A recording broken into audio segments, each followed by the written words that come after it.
konang surem slote tanpa dan asolan padari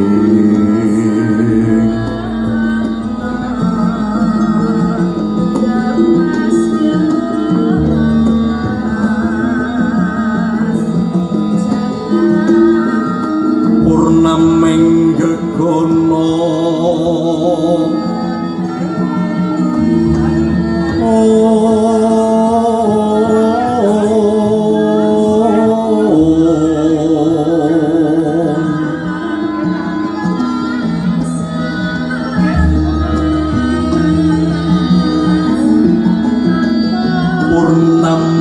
Yogyakarta, kota yang memiliki banyak sekali identitas budaya. Sebuah kota, tempat di mana budaya melahirkan menerusnya, khususnya budaya wayang kulit. Ya, siapa lagi kalau bukan sosok dalang? Dan uniknya kali ini kita akan mengulik sosok dalang muda yang berasal dari klub band Godean yang bernama Ki Prasetyo Banar. Yuk, Cah!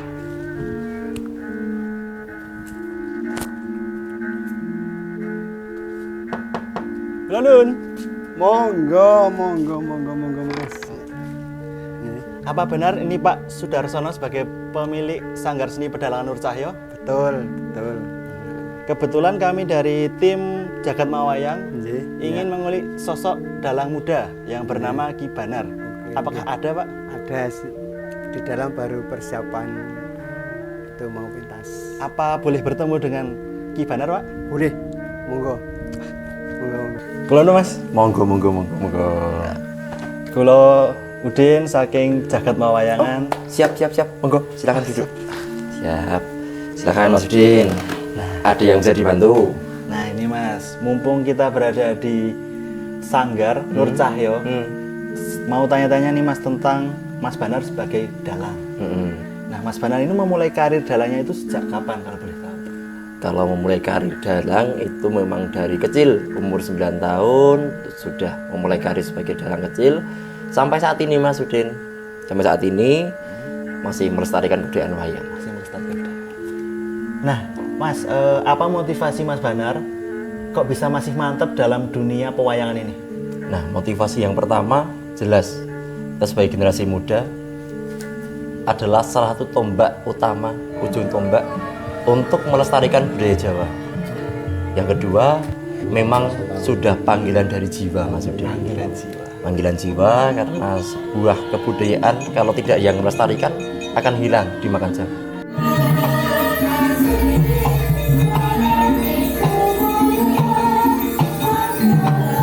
Lainnya adalah sebuah rasa bangga memiliki.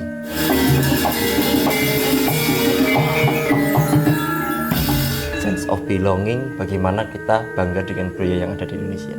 Gitu Mas. Ora kabeh pendhita iso disuwitani, ora kabeh pendhita duwe ilmu sing becik. Tandane jenengan kok ora paham-paham. Kalau boleh tahu Mas, bedanya dalang dari dulu sampai ke sekarang itu apa bedanya? Nah gini Mas, kalau dalang dulu konvensional itu mereka kan banyak mengandung pitutur, piwulang, pitutur. Dalam artian pementasannya itu benar-benar murni sebagai sebuah objek seperti halnya syiar agama atau seperti halnya sebuah hal yang bisa digunakan untuk memberikan petuah.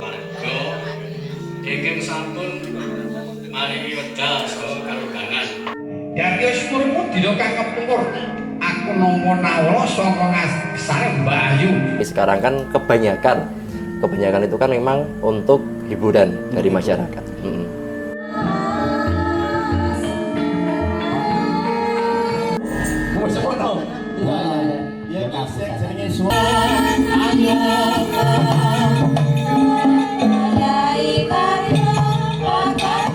Kalau dari Mas Banar dengar-dengar pernah membawakan suatu kisah yang bernama Tulus Tulusing Tresno.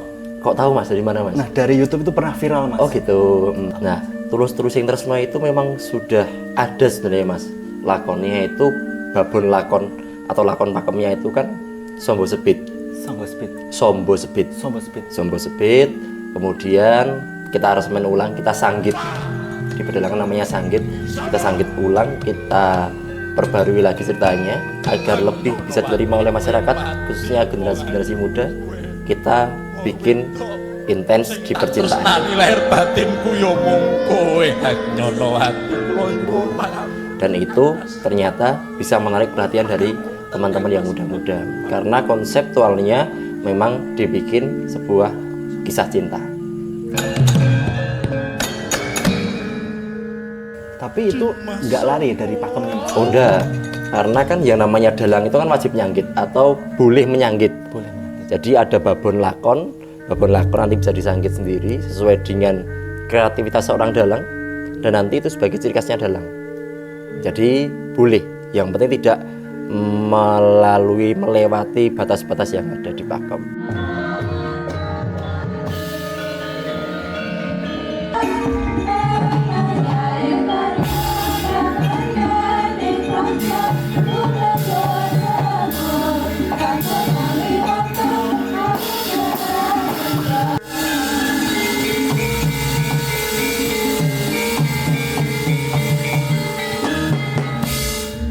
Bisa diceritakan Pak, belajarnya Mas Banar untuk mendalang itu sejak kapan kalau boleh tahu? Mas Banar itu belajar dalang sejak usia 9 tahun, kelas 3 SD. Semangatnya luar biasa. Untuk saya harus bisa dalang, belajar setiap malam minggu latihan terus. Satu sekali nggak maksudnya belajar. Mungkin di rumah latihan sendiri, mengulang di rumah. Setiap dalang senior pentas, Mas Banar itu selalu mujui diberi waktu 1 jam. Nah, di situ nanti Mas Banar mempraktekkan petilan, umpamanya perang cakilan itu Mas Banar beri waktu 1 jam. Menurut Pak Sudar, bagaimana pembawaan Mas Banar saat membawa lakon dalam pementasan, Pak? Mas Banar dalam pementasan sangat bagus sekali. Dari saya, karena saya melihat kemarin dingin-dingin. Dari awal sampai akhir saya melihat. Baru Mas Banar itu jarang mementaskan, tapi ternyata masih bagus sekali. Sing momong aku wiwit saka cilik nganti saka tekan saiki saka jambang nganti selaprak tadi. Terus berikutnya Mas Banar sekarang itu ada 2 profesi. Yang satu MC, yang satu juga dalang, masih terus eksis nih. Kalau bisa seminggu orang bisa mereka foto lagi kita ada ikan sama kemana yang sesaran dan kita yang boleh. Terakhir Mas, sebagai seorang dalang, Mas Banar itu apa harapan terbesarnya? Harapan terbesar sebagai seorang dalang, tentunya yang pertama untuk penonton. Harapan kami adalah tetap mau melihat wayang, mau nonton wayang, mau melestarikan, syukur-syukur gelem nanggap. Tapi sekali lagi untuk harapan bagi teman-teman pelaku seni, khususnya dunia pedalangan, semoga mereka teman-teman tidak menutup mata untuk perkembangan zaman yang ada. Karena sekarang zaman semakin maju, penonton juga semakin banyak variasi orangnya, keinginannya semakin banyak. Tentunya seorang dalang untuk bisa mengakulturasi budaya yang ada, tentunya juga bisa mengikuti perkembangan zaman yang ada. Istimewa sekali Mas jawabannya. Itu saja, semoga harapan berubah menjadi kenyataan. Amin, amin, amin. Kami dari tim Jagat Mawayang izin pamit undur diri Mas. Siap, terima kasih atas kedatangannya Mas Udin. Iya, siap. Semoga kisah Jagat Mawayang kali ini dapat menginspirasi teman-teman semua agar tetap bangga terhadap budaya sendiri. Terima kasih telah mengikuti perjalanan kami hari ini. Salam budaya, lestari budayaku.